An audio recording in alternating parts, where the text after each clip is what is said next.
The demand is there, our customer base is there, but honestly, I don't have the labor to fulfill it. Laura's Coffee Corner has been a fixture in White Rock for 10 years. But since reopening for dine-in at the beginning of June under Phase 2 of the province's restart plan, most of the shop's employees have refused to come back to work. You put your heart and soul in the business and you feel that someone who's been working for you long, no problem, come back, but they don't want to come back. Either for safety issues or they're happy being on the CERB. The federal CERB benefit was brought in at the beginning of the COVID-19 pandemic. It pays $500 per week to those who are eligible and who have lost their job due to the pandemic. So when exactly do employees have to go back to work?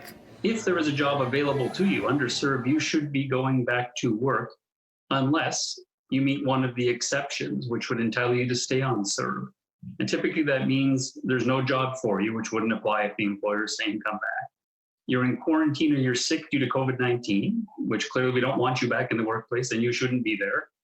You're taking care of others because they're in quarantine or sick due to COVID-19, or you're taking care of children or what they classify as dependent adults because their care facility is closed due to COVID-19. Only 6 of Cornelli's 16 staff have returned to work, which is putting a strain on the few employees who have returned. You know, I have the same 6 people 6 days a week, right? And after 7 hours, they're done.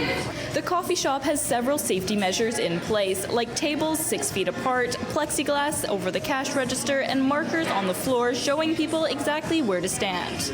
You know, I believe that the customers do appreciate it, and especially my staff, right? Because their safety is my number one. McLean says some of his clients are facing the same problem as Cornelli. A number of our clients are seeing some employees, certainly not all, certainly not the majority, but some employees who they suspect are not returning to work when they could. But forcing someone back to work right now is a challenge. It's not just the employee's medical issue. For example, what we're seeing with some of our clients is, well, it's my wife or my parent or a grandparent who has COVID or who might have COVID. So in very large measure, what the employer is left with is the honesty of the employee. The Manitoba government announced Tuesday it will pay residents up to $2,000 if they return to work and stop collecting COVID-19 benefits. It's an initiative Cornelli says she would support here in BC. Yes, get people moving again. I don't know that we necessarily have widespread abuse to the extent that you need a government incentive to get back to work. In White Rock, Miranda Fatour, City News.